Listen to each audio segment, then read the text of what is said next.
And guys, we are live, I believe. We're live? We're live? Okay, can you hear me? Guys, can you hear me? Please confirm because I just the slight delay was I connected this microphone right here and yeah, I just connected this microphone because I think this will make better audio, and because we want better audio for these things. So yeah, hello. How is everyone doing? I'm glad this is working. This mic that I picked up, I've got another one right here. This is yesterday because we just launched the podcast. I picked up new mics for the podcast so we can improve our audio. And I realized right before I did this, I was like, hey, I could just connect it to the computer for this and just improve the audio of this live stream. So, okay, how's everyone doing? You're good. You're good. I'm seeing the comments. People can hear me. I see someone's given a live long and prosper sign, and oh wow, the Mr. Pete channel. You're asking really exciting questions. It's because I have good taste, and clearly yours is questionable. So that's it. And I get to speak because I'm on the live stream, so my opinion wins over yours. Okay, so here's the question that I immediately assumed that I was going to get from Carl. Will you name any of the YouTubers you were alluding to in the film criticism video? No, I don't. I'm not doing this to like call people out, and or to like actively like tell people directly like you're bad at your job, because again, I don't think I'm personally not into the majority of movie critics or movie reviewers on YouTube. I get why people do enjoy them, and I'm not saying those people are bad and need to stop and change what they're doing. And I want to make one thing very clear about what I was saying in that video. I didn't say that the opinions of straight white males are inherently bad, because I'm a straight white male, and I don't think that my opinion is necessarily garbage. I was saying in that video is that people should get a variety of they should consume criticism from a variety of people who are diverse and offer different perspectives, and they're not all coming from pretty much the same kind of background and perspective. That's it. Just get opinions from different types of people. That's all. So no, I'm not gonna name, like, I'm not gonna give you the list of people that I'm not a huge fan of. I don't think that's gonna accomplish anything.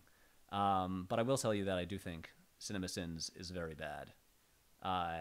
And I realize it's a comedy channel, and that I should not, it's not real criticism. But okay, but that's another tangent. Let me scroll through here and see some questions. So are there any YouTube reviewers you like? No. No, none that I wouldn't. There aren't any that I watch regularly. There's plenty of people who do film criticism on YouTube that are like, but do more like video essays or like long form criticism. In terms of like people who do weekly reviews, there just aren't any that I watch regularly. And let's see. Going through some comments on here.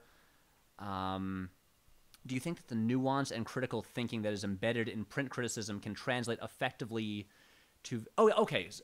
This is a good question from. I wish I knew how to pronounce your name.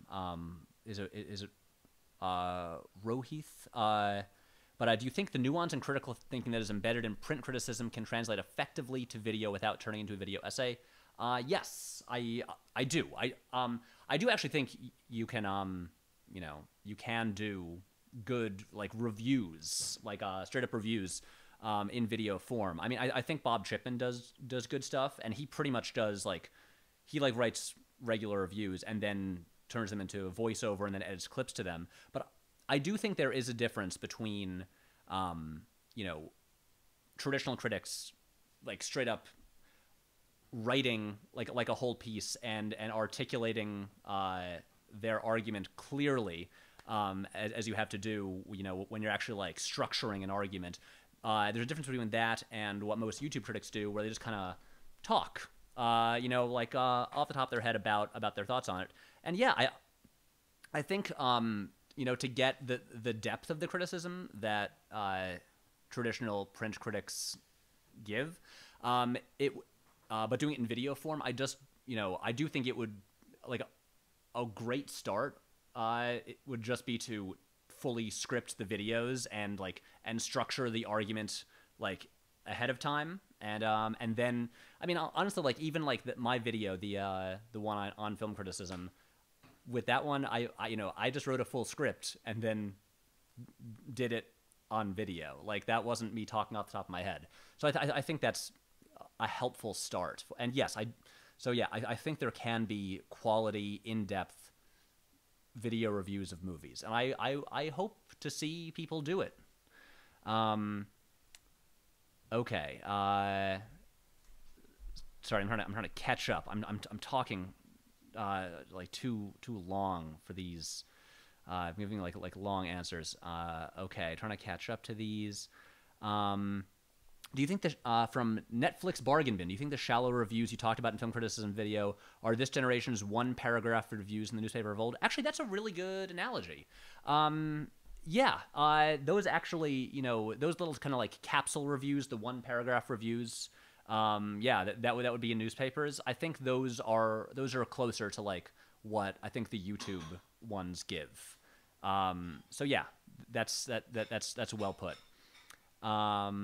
What are your thoughts on the death of Stalin? It's really, really funny. You should go see it if it's playing where you live. I'm trying to think here. What do you feel about separating the art from the artist in criticism, as in people call Rian Johnson a bad person? Because, okay,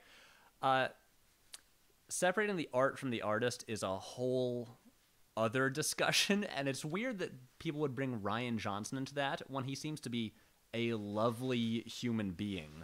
And like that's the conversation that gets brought up when you know, talk about like Roman Polanski, not Rian Johnson. Rian Johnson didn't do anything. You know, if you didn't like you're gonna think he's a bad person because he made a movie you didn't like. That's really silly. And I'm not gonna get into the art versus artists conversation because it's too complicated for a live stream. It's like nature nurture. Right, exactly. Okay. Someone says, so what's this live stream about, Patrick? Okay, well, yeah. So for people who are here, how many people do we have here? Oh wow, we've got over 100 people in right now. Okay, so pretty much this live stream, the point of it is, you know, some of you might have been here a couple weeks ago. I did one talking about the J.J. Abrams video, and I'm trying to get into the habit of doing these more regularly to talk about specific videos. And because when I just do a general Q&A live stream, it just gets overwhelming because every single question is like, what are your thoughts on this movie or this thing or this news? And I just can't keep up with it all. And so I want to keep these a bit more focused. These are just sort of ways that we can kind of as a group, you know, sort of like, you know, chat about, you know, and maybe go a bit more in depth about the video that I just released, you know, and maybe I can, you know, answer some questions about that specific video because, yeah, that's kind of what I want to talk about. So for right now, try to keep your questions pertaining to either the film criticism thing or the podcast, We Heart Hartnett, that we released yesterday, that is out there in the world, that I'm excited about, and that we're gonna, you know, it's gonna be a fun podcast. So let's see. Someone says, is higher monetization for longer videos hurting good, concise criticism? I don't necessarily think so. Let's see. I'm trying to. Oh my god, guys, slow down with the questions. I'm trying to catch up. There was one that I saw there. Stephen Humphreys. You should get Lindsay Ellis on We Heart Hartnett. She'd be a great guest. I'm ideally I'm trying to keep most of the guests like people who are like, you know, just like have them live instead of like doing it over Skype. But if she is in New York, I'll totally DM her about like being a guest because she'd be great. Let's see. How do you find creative friends who are willing to participate in film production with you without being at film school or in a major city? I was about to say, I thought the question was first like, how do you do it? And I was like, just ask my friends. That is a really good question. I mean, you don't necessarily need creative friends. You can just get any friends that you have around. And that's, I mean, I don't know. That question almost seems more like how do you make friends than like how do you get people to collaborate with, and that's hard to answer. Let's see. Nolan Dean says, "There's Matt. Do you think the reviewer movement will eventually die out? Because I've noticed video essays bring more people together and offer more education without bias." I don't really think so. I think video reviews on YouTube are here to stay, and have just. Like, I don't think the people who are like really big right now are going anywhere. Also, I'm realizing I should tweet that we're streaming now. So one sec, a quick pause. I want to answer your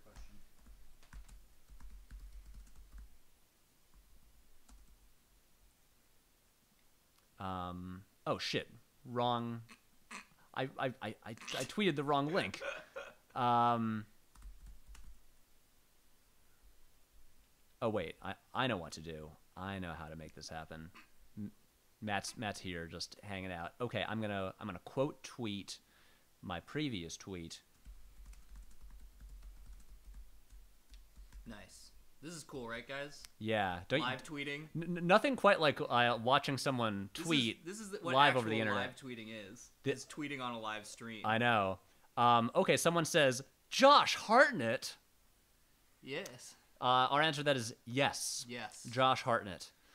And because look, so I feel like we covered this in episode 0 of the podcast, but in terms of why we're doing this silly idea for a podcast, but pretty much I'd always wanted to do a podcast, but I wanted something like a format that allowed for like discussing a new movie each week. And it seemed like all the kind of traditional things of like, oh, like a movie series or, like a director had pretty much been taken. And I didn't want to do like, oh, just talking about like new movies that are out in theaters now because there's a million podcasts that already do that. And what was great about Josh Hartnett is that it was basically, using this actor who was in a huge variety of movies and in a lot of movies, and basically just as a vehicle to talk about a lot of different movies and also explore this interesting career of a guy who was like, sort of like, touted as the next big movie star, and then basically it seems like he kind of rejected it. Like, if you guys don't know, Josh Hartnett turned down the roles of Superman and Batman. And he was offered Batman before Christian Bale was. So that could have been a very different world. And so Josh Hartnett is just our strange focal point, an actor that none of us had very strong feelings about, but who's been kind of winning us over. And now he's just like a family man somewhere. We're not sure exactly where he lives. We know he sold a place that he had in New York, but I don't know if he moved out of New York. Yeah. And but if by the way, if anyone knows Josh Hartnett, tell him we want him on the podcast. Track him down. Yeah. Let's see. Okay, gonna catch up. People are saying, who is that other person? Who is laughing? This is Matt. From all the videos, co-host of We Heart Hartnett. My roommate. Oh God. Okay. How do you feel about critics or criticism having a personality or a character of their own, similar to how Roger Ebert expressed himself on TV and print? Does that add to the longevity of said criticism?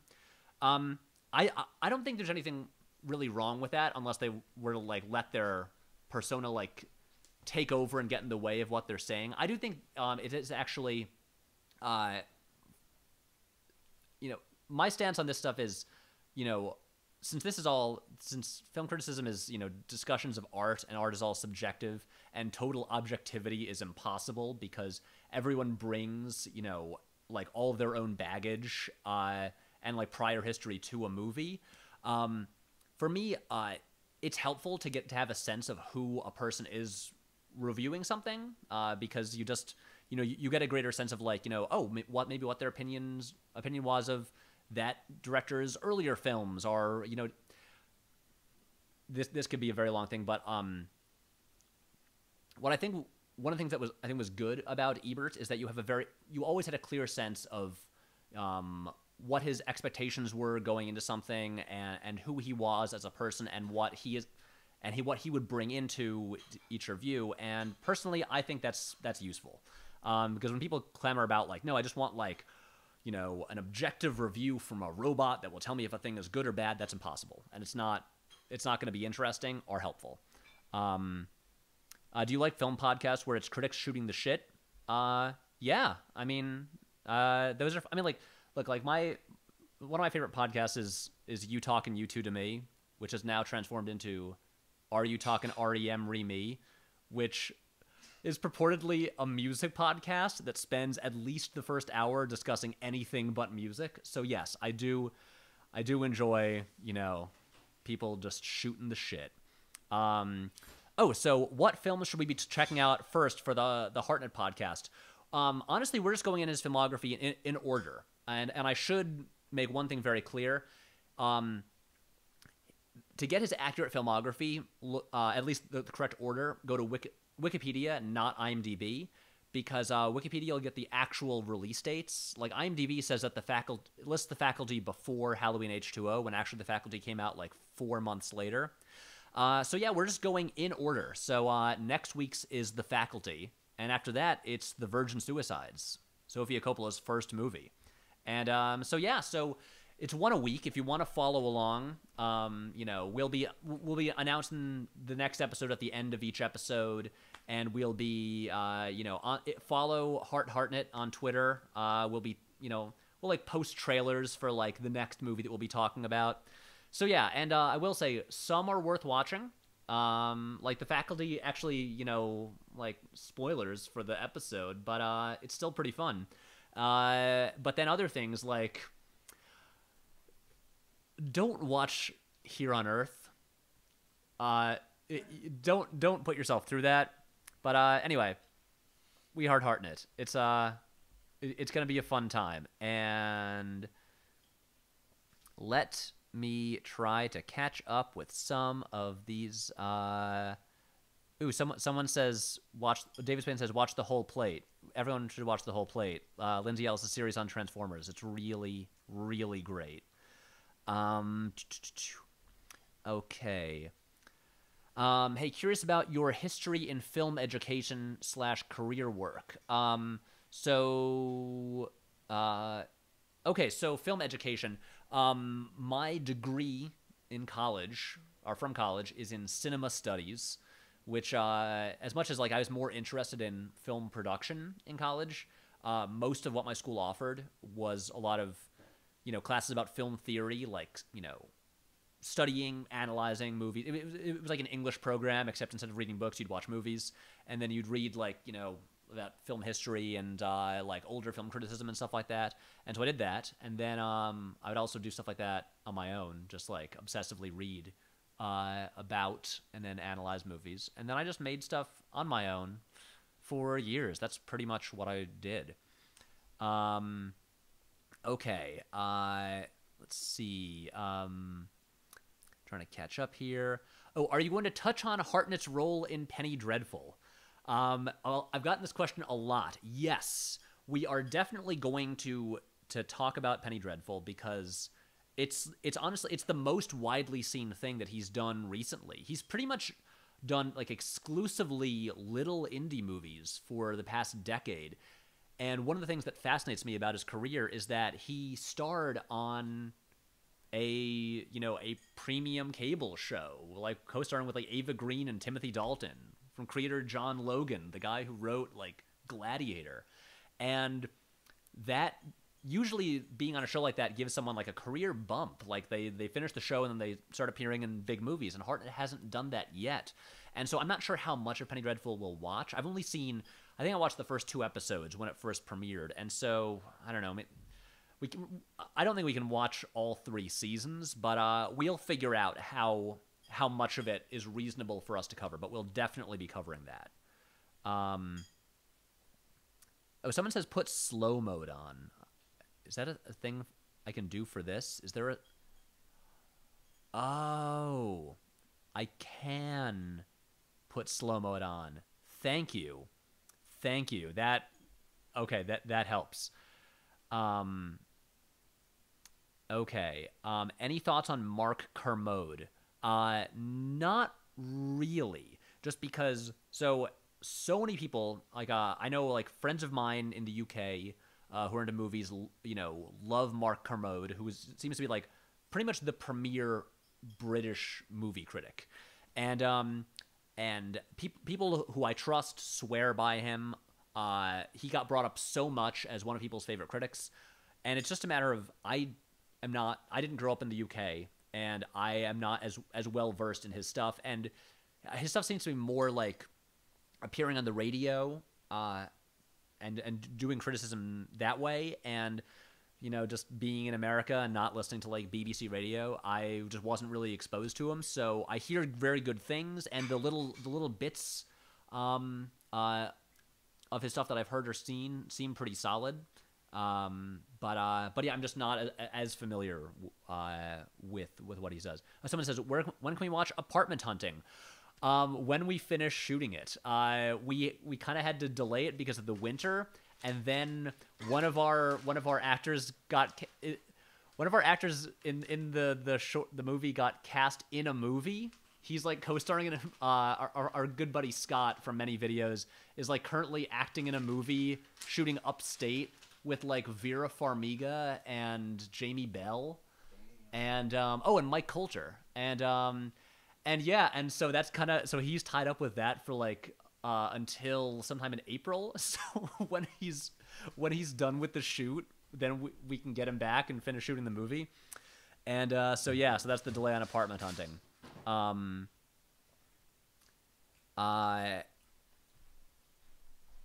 Let's see. What about film analysis? Do you think there's a clear difference between film criticism and analysis? No, because reviews are criticism. I think there's a difference between movie reviews and then, let's say, essays that maybe like dig deeper and explore like a specific aspect of a movie. And so no, those all fall under the umbrella of criticism. And I realized that in the video that I made, I was only speaking specifically about reviews and like critics who write or like who do like individual reviews of movies. I didn't go into like essays or like longer form criticism because that's kind of as much as they all fall under it's a different type of film criticism, even though it falls under the umbrella of it. Let's see, do you have a favorite movie reviewed by Roger Ebert? I mean, honestly, the Deuce Bigalow European Gigolo review is which is the one that the title of his book Your Movie Sucks comes from, is one of the great like pans of all time.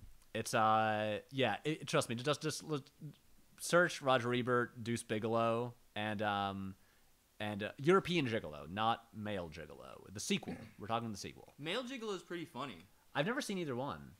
I like that movie. Matt's take on Deuce Bigalow. So you're just talking about the first one. Yeah. What's your favorite Rob Schneider film? The Animal.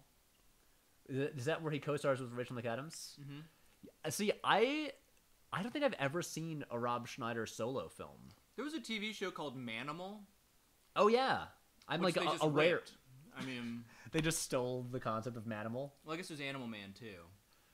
But Animal Man doesn't like act he like gains the ability of an animal, like the strength of something, but or he can fly. He doesn't start acting like the animal. He doesn't start like running on all fours. Yeah, the animal's good. Watch it. And so there you go. You guys came for some quality takes on movies, and there you go. Matt, co-host of We Heart Hartnett, says watch The Animal, starring Rob Schneider. When will you guys get married? One day. Are you guys? Why do we need to formalize it in some sort of outdated ritual? Yeah. Ooh, if you guys get to interview Josh Hartnett, what will your first question be? And will you ask him what happened to his career? We'll do it tactfully. Yeah, honestly, because the sense that I've gotten just from the research I've done is that he made the decision to stop being in big movies. Because look, I mean, as we've seen so many times in Hollywood, if you were like an attractive white male actor, you will get so many chances to like be a movie star. Who wants Jake? What? Because Jake has a fuller life than us, and he can't do this. Exactly. Well, Jake's not here because Jake doesn't live here. Yeah. Jake lives in another part of the city, and we'll get Jake here for one of these. Wait, honestly, we should just do we should have Jake do a solo live stream. I'm stepping on your thing, actually. I feel like. No, it's fine. And you live here too. Wait, what would our first question for Josh Hartnett be? Oh man, how the kids? No. Fuck that.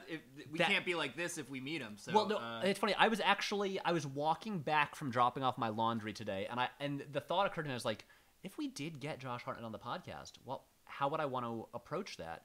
And I feel like we thing is, we want to establish like a rapport with him. We want to be like we don't want to immediately be like, oh right, so Josh, tell us about like your choices after 2007. Why the decision to step away from Hollywood?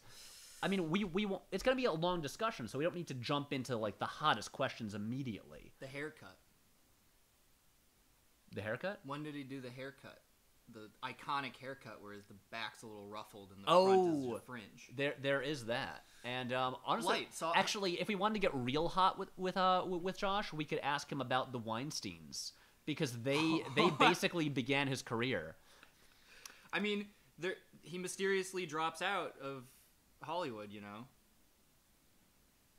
probably just to be a dad. I think it really seems like, I think Josh Hartnett like moved to mostly living in like the Midwest, and is kind of like taking care of his family, and but also I'm sure if Josh Hartnett wanted to, he could just like be in a blockbuster. He's 39 years old, and like people still remember him. And but he's also he hasn't like lost his looks or anything like that. So no. I'm sure if he was just like he's kept himself fit. Yeah, but look, I'm pulling for the Josh Hartnett comeback. Your actor, but your sheer passion has me looking forward to it. Passion. Yeah, I mean, I guess like we didn't have strong opinions about him as an actor either, but after watching a bunch of movies, we're like now kind of invested. Answer these complicated questions. Yeah. Criticism. Can we talk about the balance between keeping concise criticism and explaining why you feel the way you do?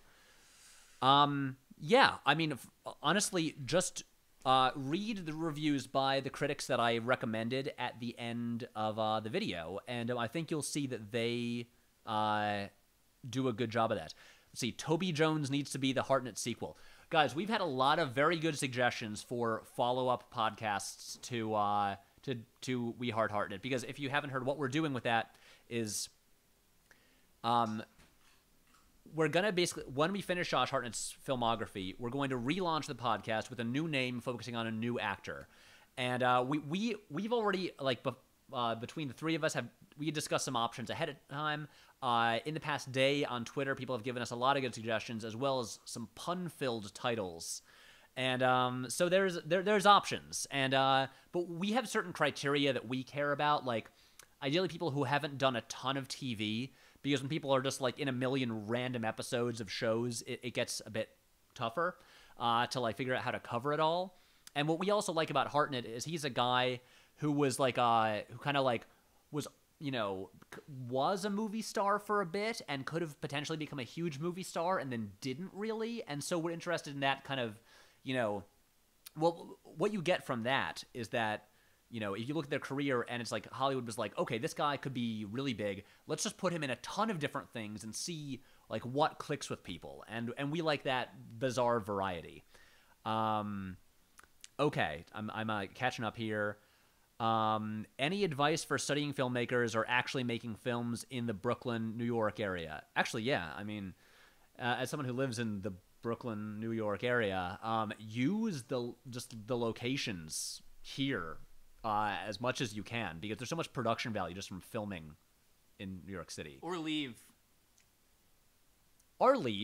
And because I mean the city is actively trying to destroy all of us on a daily basis, but just like you can if you use locations well and time it well with like the time of day and like where the light is, you can get really expensive looking high production value stuff in New York City, spending zero money. So just use the location as much as you can.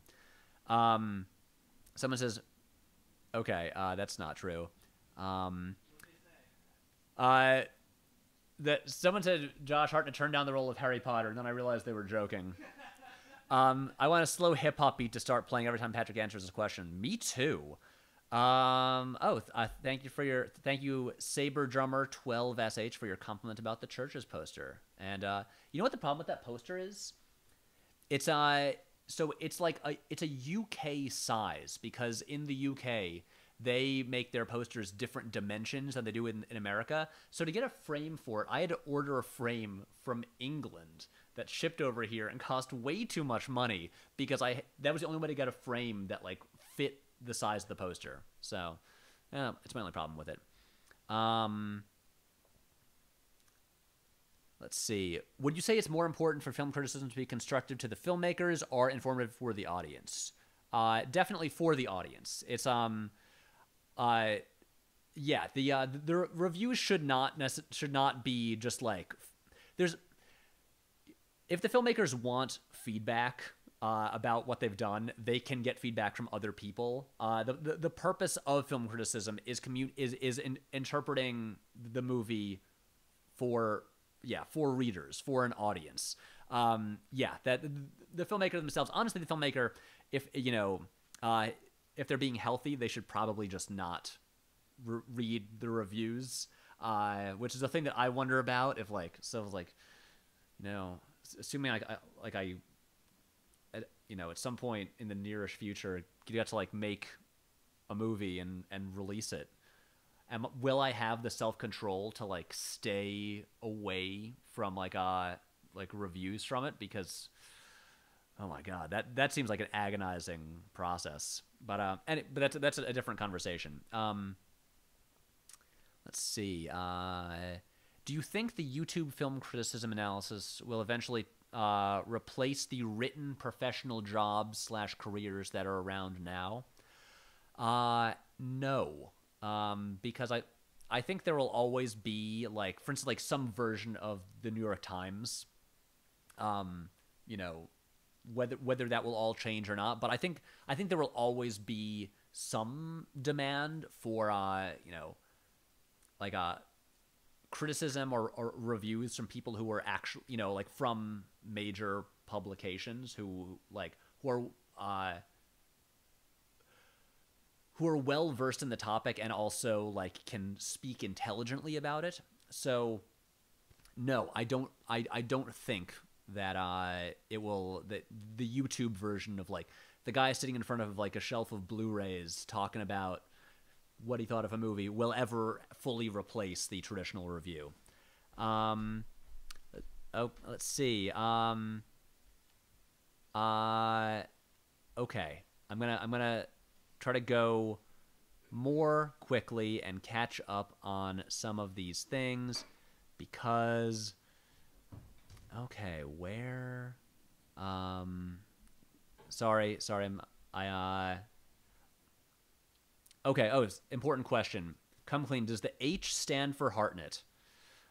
I wish I had thought that far ahead. No, the H is there because it's my middle initial, and I only put it in there because when I made this YouTube channel, the URL extension Patrick Willems was taken, so I put my middle initial in there, and but that's why I put it in parentheses in the logo, because you don't need to call me Patrick H. Willems. I'm not, that's not like my official name. It's like, it's optional. It's like, it's there because it's the URL. And, but I only credit myself as Patrick Willems on things. So, okay. Do you like Red Letter Media? This question comes up so much. I honestly don't have very strong opinions about them. I just don't, I think that, they have some funny stuff, but I honestly just don't really watch it regularly. So I just don't have very strong opinions about it. Sorry. Okay.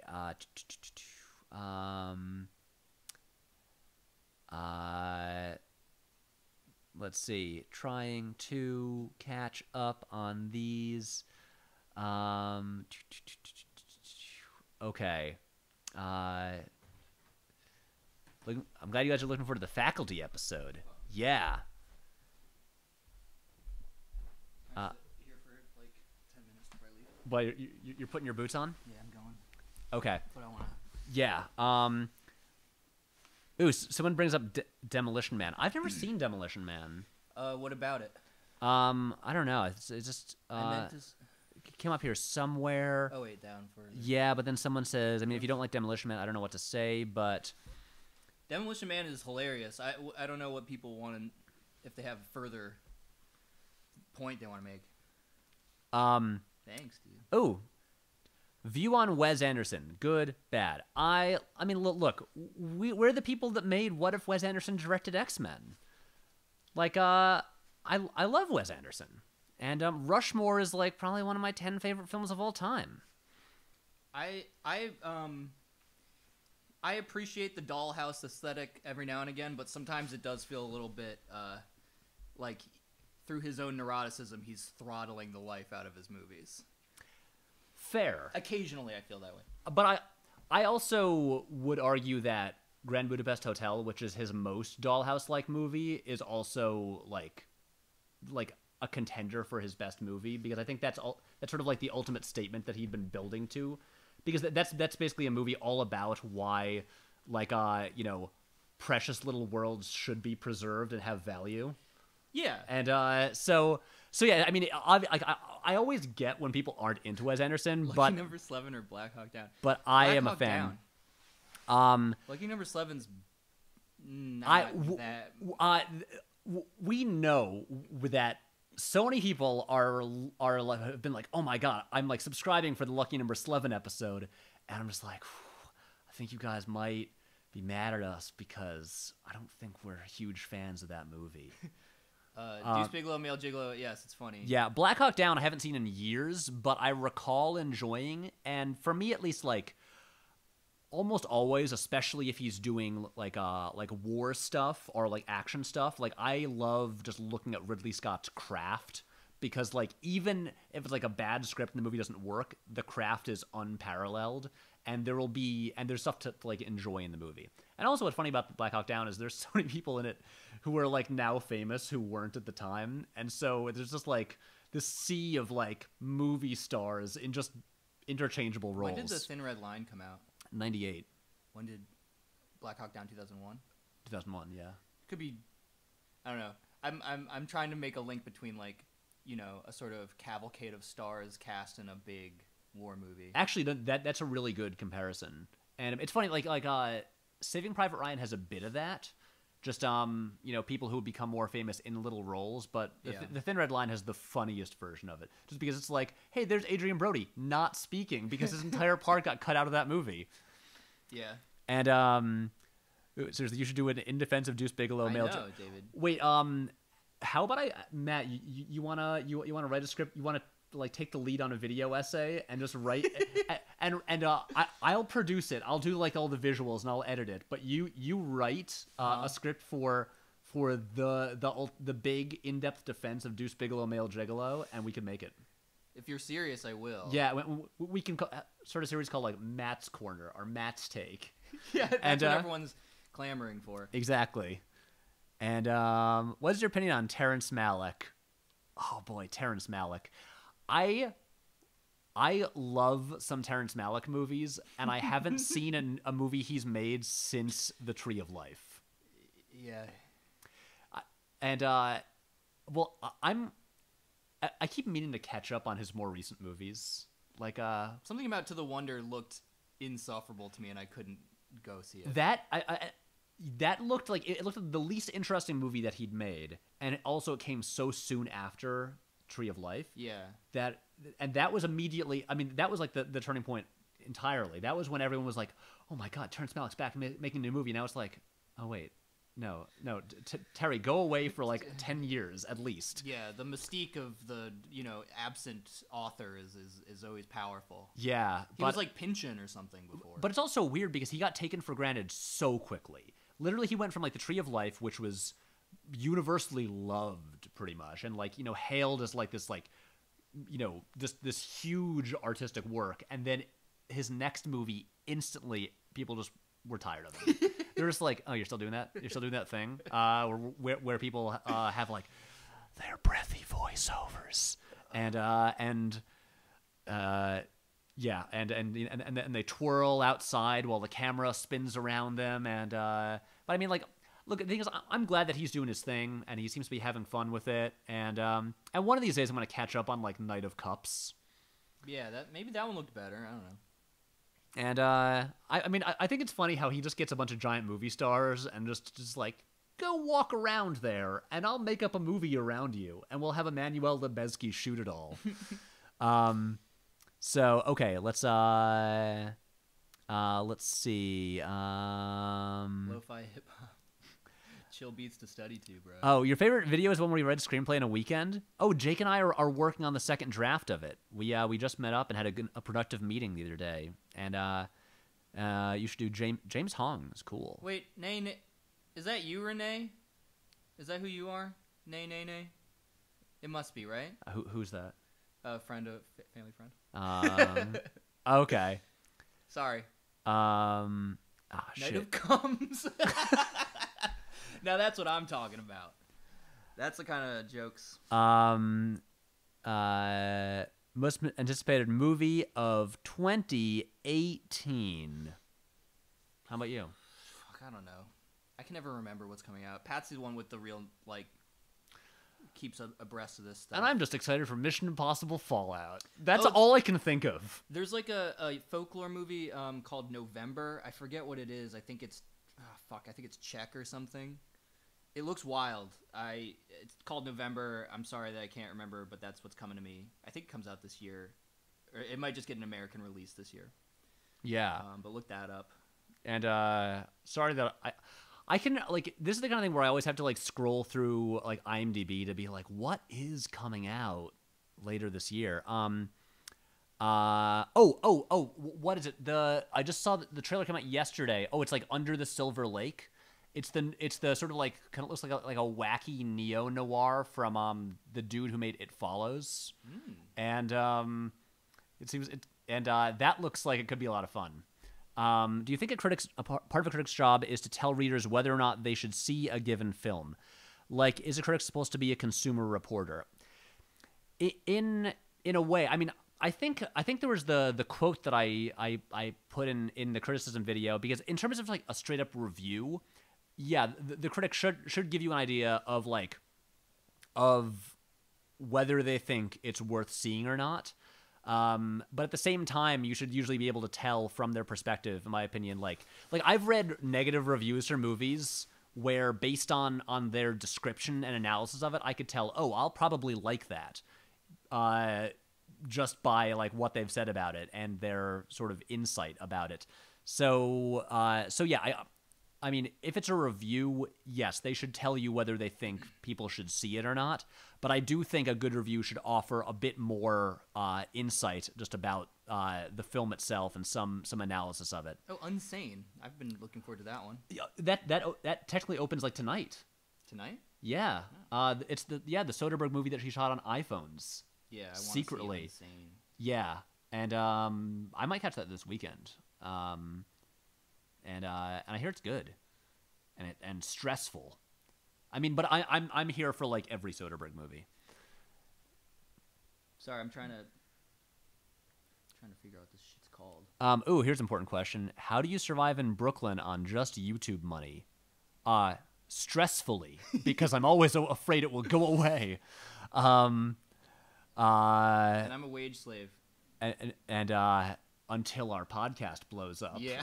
and we're getting that Casper mattress money. Ooh, boy. And a mattress. Yeah. Faculty episode? Yes. Faculty episode. Yeah, that's right. Coming soon. Thoughts on the Zodiac? It's great. Thoughts on Zodiac. Okay. Okay. We're getting kind of off topic, guys. Comes again. I'm so sorry. And night of comes. Yeah. That's like the joke made for you. Okay, so guys, let's talk about. Wait, when are we getting a review for the latest Fast and Furious? We need an update on your review of. I mean, I'm not. Look, guys, I'm not doing like I don't do reviews, but I will say I like the Fate of the Furious. It's I would put it a bit lower down than some of the others, and so but I'm very excited for. I mean, yeah, I would put my Fast and Furious ranking. I think is still like 5, 7, 6, 3, 8, 1, 2, 4. I think that's it. But yeah, I'm very excited because my boy Justin Lin is returning for 9, and I can't wait. Rainier Sarnet is the director of November, which is an Estonian movie. I guess it already. How have you heard about? I guess this? it already came out. I've never heard of this movie, but it looks good. And someone mentions Tarkovsky, who always gets mentioned. Tarkovsky gets brought up a lot. That movie, this November looks kind of reminds me of like a Tarkovsky meets who's the guy that adapted all of those Laszlo Krasznahorkai books? Bellatar. Oh, okay. It kind of looks like a Bellatar meets Tarkovsky movie, which is So- a high praise. So long and people walking. in in black and white, and really like luxuriating in like the textures of the environment and stuff like that. Okay. All right, I gotta go. All right. See ya. Bye, guys. Matt's off. Okay. So now, okay. So let's see. Let me pick up some questions. Ooh, someone says Wicker Park is a misunderstood gem. Guys, we've never seen Wicker Park, and that's one of the ones I'm most excited to get to.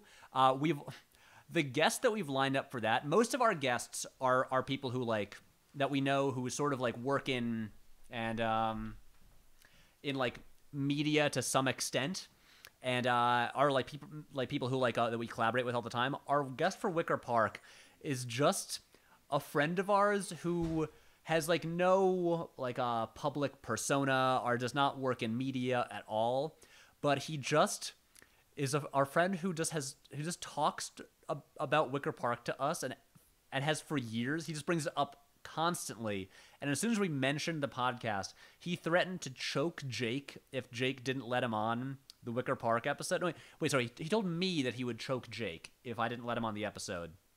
So he's on the Wicker Park episode.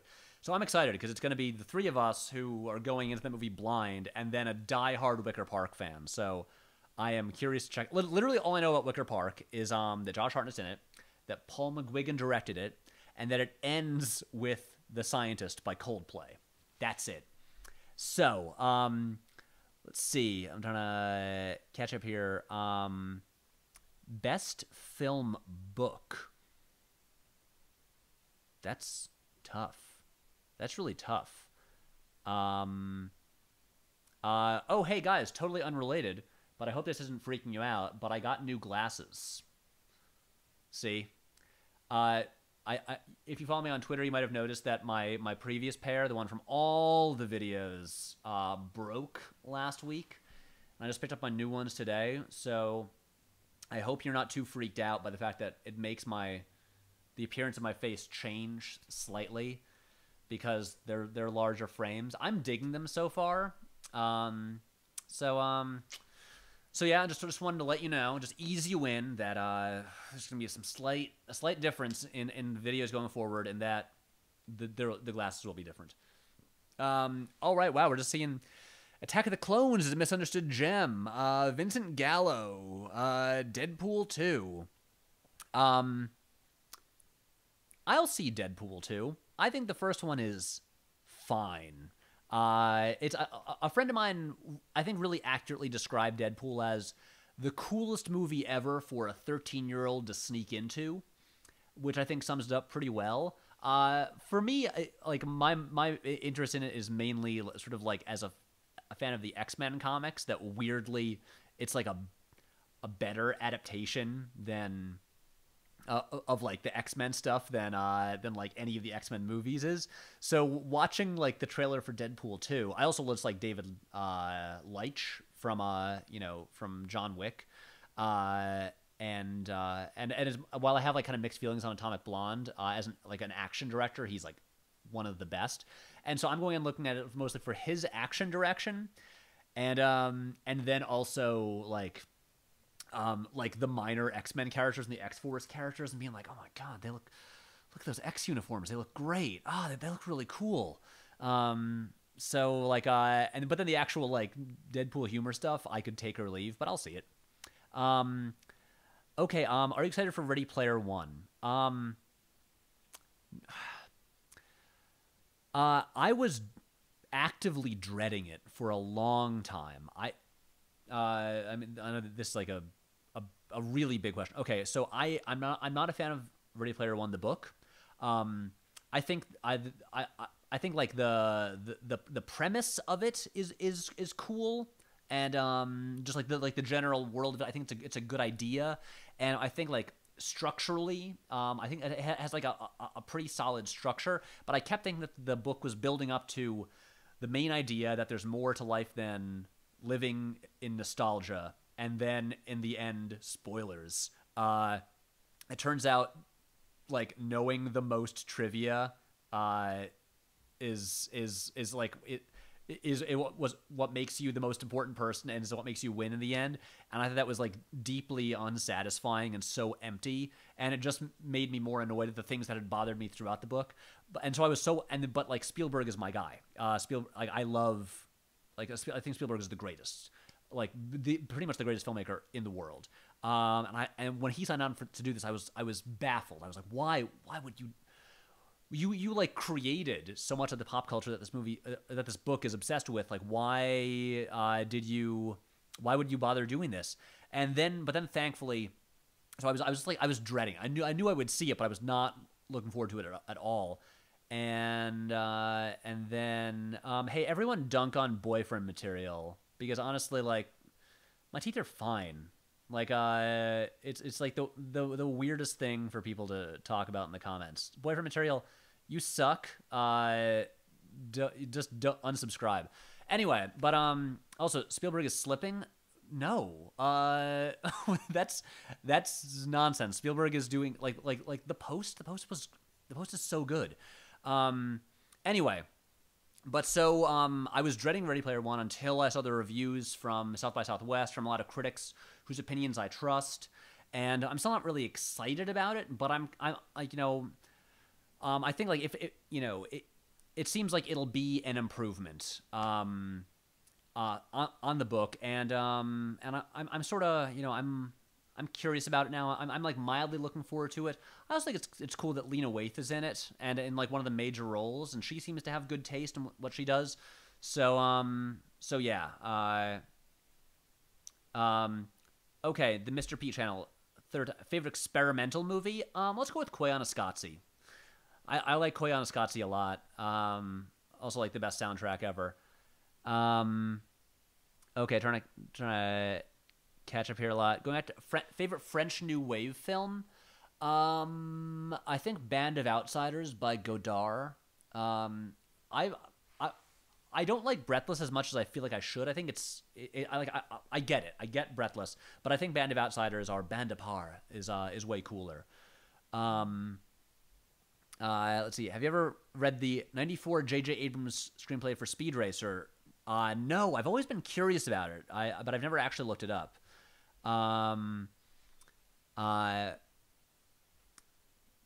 Let's see. Stuart Cornelise. More people need to watch your video. Thank you. That the I really appreciate that. That's really really nice of you. Um, yeah, people digging Band Apart. Should Spielberg make a movie on an iPhone? Um, I I would love to see it happen. I mean, I love that Spielberg is one of the very few people who will always shoot on film, and his movies look great. But I would love to see what he would do with an iPhone. Also, he works really fast, so it's like, yeah, like Soderbergh did an iPhone movie. Spielberg, you do one too. One sec, I need to just plug in my computer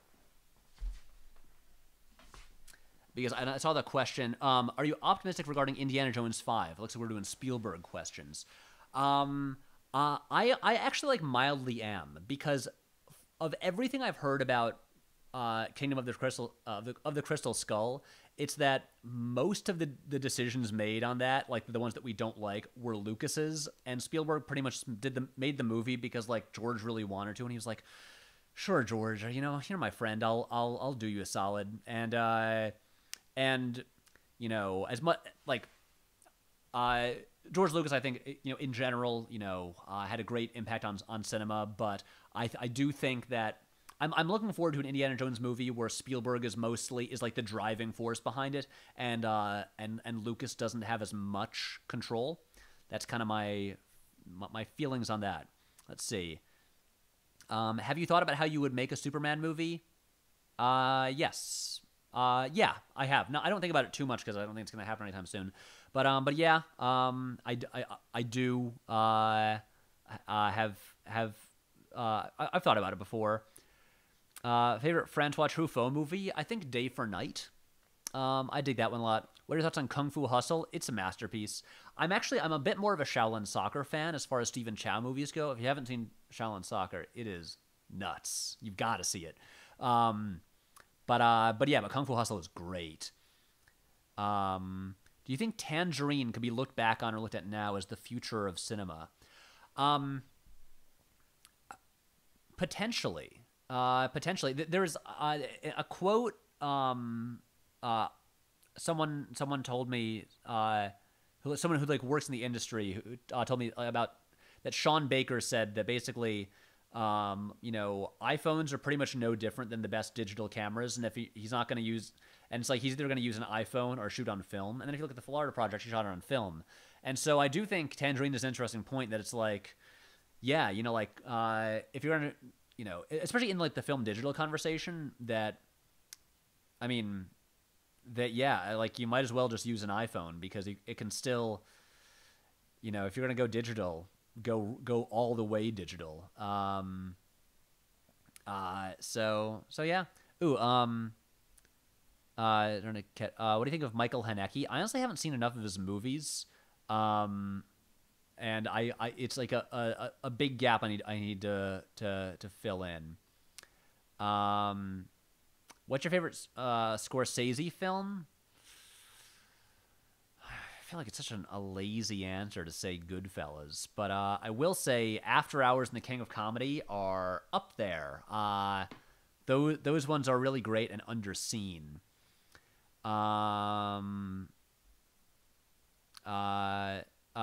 Dude, talk about Scott Snyder on Justice League and his cartoon roster.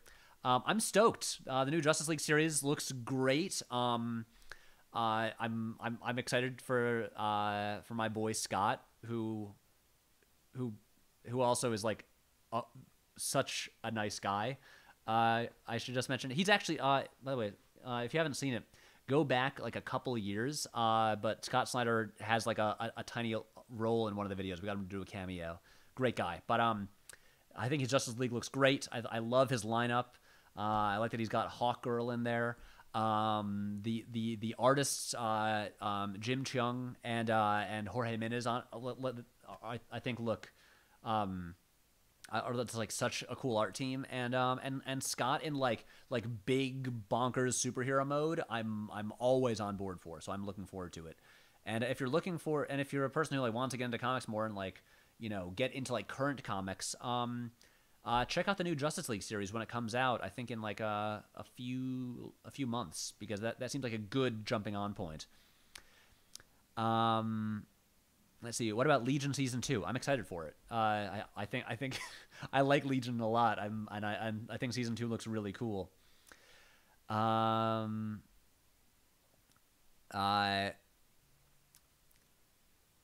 Okay. Sorry, trying to catch up a bit more. Patrick, got any advice for someone on ways not to fall into the popular film critic / influencer opinions? Yeah, just watch a lot of movies, read a lot of like in-depth film criticism, and learn to just like form your own opinions and like study movies like like really just like yeah, try to like really do a lot of film education on your own. You can do a lot on your own, and yeah, and also just like read good film criticism. That's like the biggest thing I can say. And also just like watch older movies. Watch movies made before you were born. Thoughts on the Zach Penn Matrix movie? I am not here for any non-Wachowski Matrix stuff. I don't care. Okay, I've got to wrap this up very soon. I'm trying to just wrap up the last few questions of these.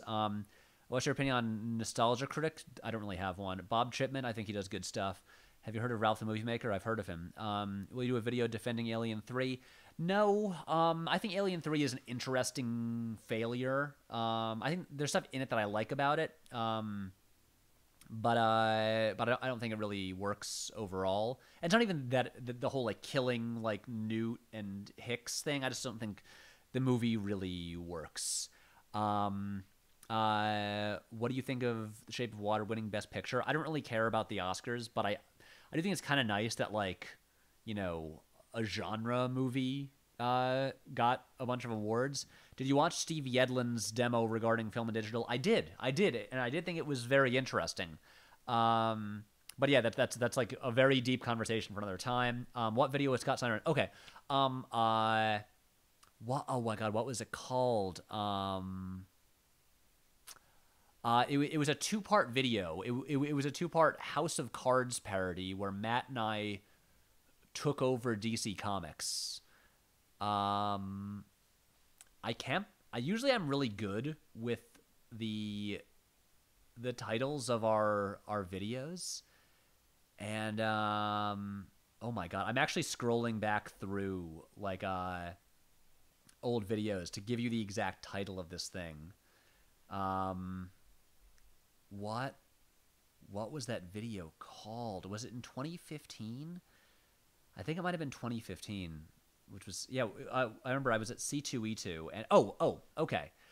So the video with Scott Snyder, it's called How to Succeed in Comics, Parts 1 and 2.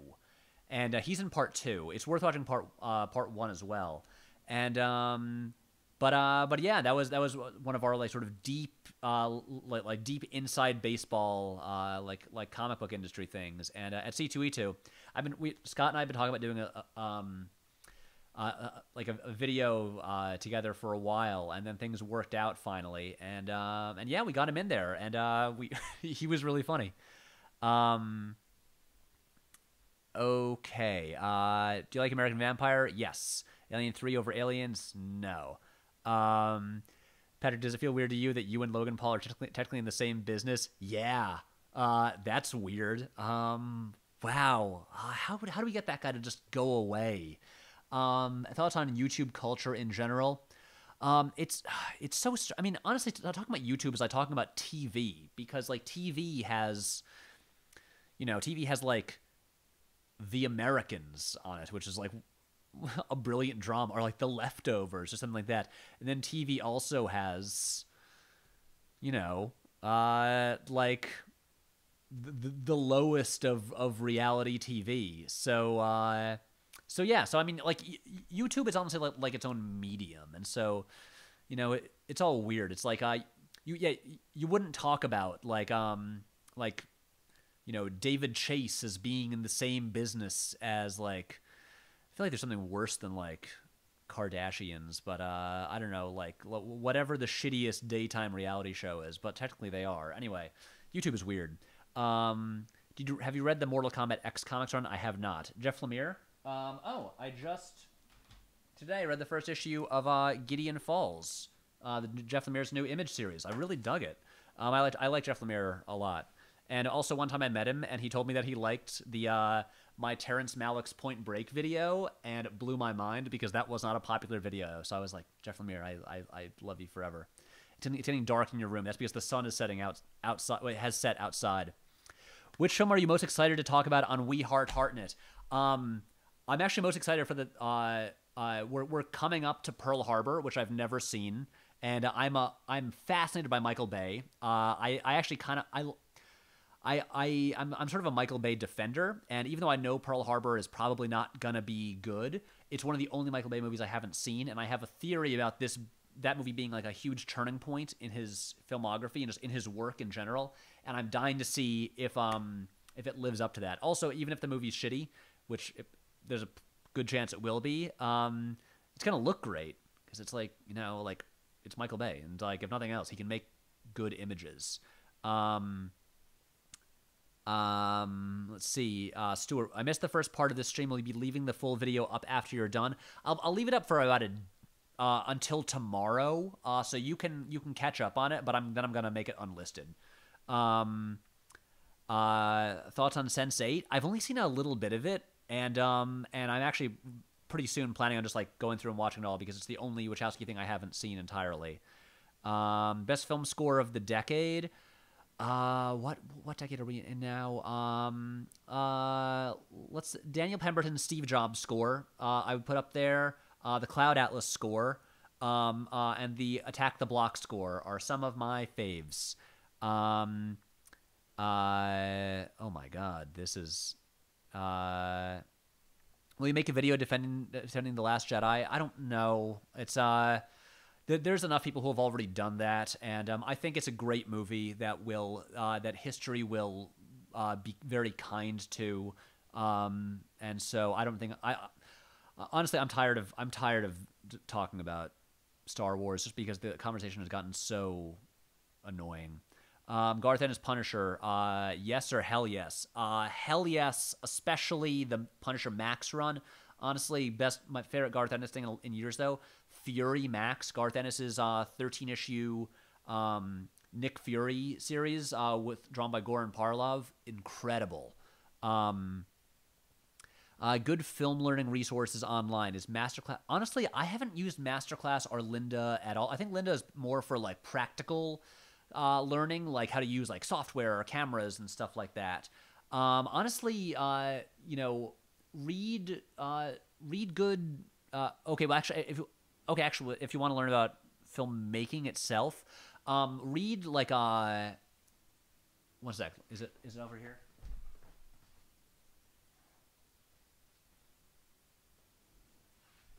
Okay, I'm back. Making Movies by Sidney Lumet, and also there's I believe it's On Directing Film by Alexander McKendrick. Those are just books about like actually directing stuff. And then in terms of online learning, I honestly Skillshare for like the technical stuff. You can learn a bunch of stuff from that, and Rocket Jump Film School has a lot of really good stuff about the practical part of it. Okay, I've gotta wrap this up in I'm gonna wrap this up in 3 minutes, so at 8:14. How do you know Scott Snyder? That's crazy. Because in 2013 we made another video series called the Marvel Comics Creative Summit about our friend Mike and I taking over Marvel Comics, and there's a part where we kind of made fun of Scott, and we had Jake play Scott Snyder, and Scott saw it and thought it was funny and emailed me, and then we got to know each other. So that's the key here. Make fun of people you're a fan of, but do it like kind of like in a lighthearted way, and then you'll become friends with them. Let's see.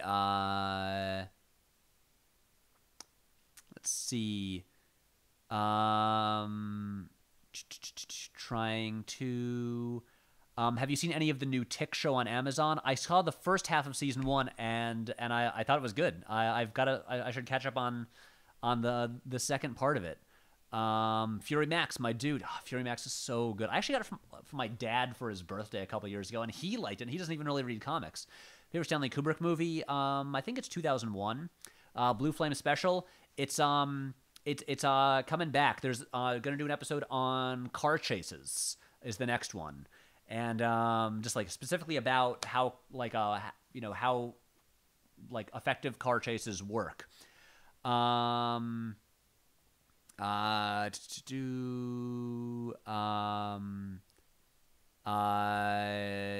Let's see. What that's on comics critique. That is that's a complicated subject. I mean, comics critique, that's also like a deep topic, and I know, and there's good comics criticism out there that I know I'm blanking on. I'm sorry. I wish I could go more in depth on that. Let's see. Ooh, I see people praising Pain and Gain. Pain and Gain. For me, the two Michael Bay's two finest films are Bad Boys 2 and Pain and Gain. I want him to make more offensive R-rated films. Oh, people are asking what the H in my my middle name is Henry. Have I never said that on the channel before? Oh, okay. Well, there we go. If not, my middle name is Henry. That's what the H is from. How do you feel when a great filmmaker is a shitty person? I feel conflicted and bad, and then I try to. Because there's a whole range of shittiness. There's like it's like, oh, they're a jerk, or they're like, they actually like ruin lives and commit crimes, and so yeah, I mean it's a lot of stuff to weigh, and I feel like that's something that we each have to answer for ourselves. But it's never fun to learn that filmmaker you love is a shitty person. Okay. By the way, yes, Michael Bay is in the Criterion Collection. The Rock and Armageddon were both released. They're out of print. They have not been released on Blu-ray. I think Criterion is trying to just like pretend that didn't exist. And you know what? They should just own up to it. Like, yeah, Michael Bay is in the Criterion Collection. Deal with it. Re-release those and add Bad Boys 2. Bad Boys 2, that movie that is offensive to just every kind of person in the world, and but is pure Michael Bay, and it's a fascinating film. And yeah, guys, Chinatown and Repulsion, they're great films, and yeah, it sucks. I mean, look, like I'm not gonna lie, I've got the Criterion Blu-ray of Rosemary's Baby over there, and yeah. I don't really have a good answer for you, and I do, and I still watch it, and I feel kind of gross about it, but sorry. Okay, guys, I think I've got to go, because honestly I need to eat dinner. I'm really hungry. I think I'm starting to like be less coherent and like lose my train of thought, because I haven't eaten in many hours. Should aspiring film directors go to film school? Is it necessary? Okay, this is the last question. The last question from Flynn Gumshoe, which I probably isn't your real name, but I wish was your real name because that's a great name.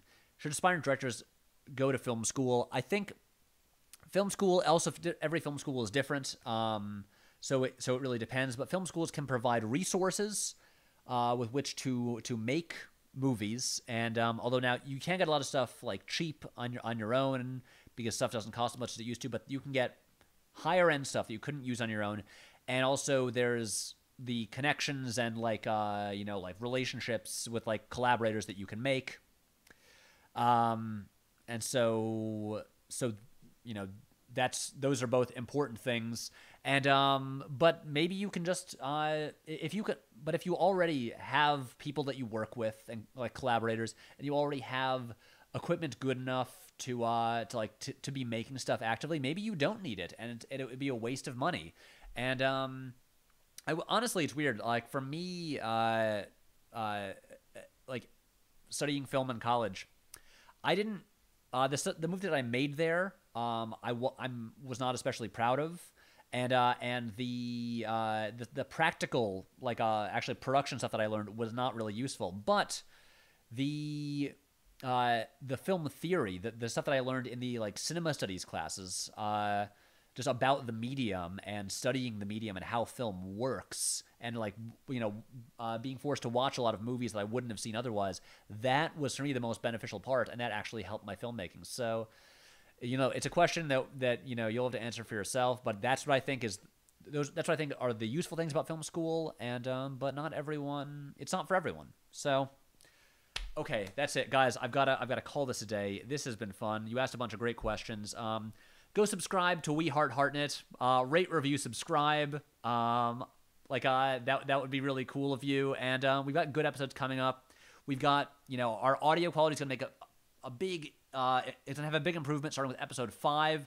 So bear with us. It's gonna be great. It's gonna be really fun. You guys are all delightful, and thanks for tuning in. I'll see you again soon. Bye.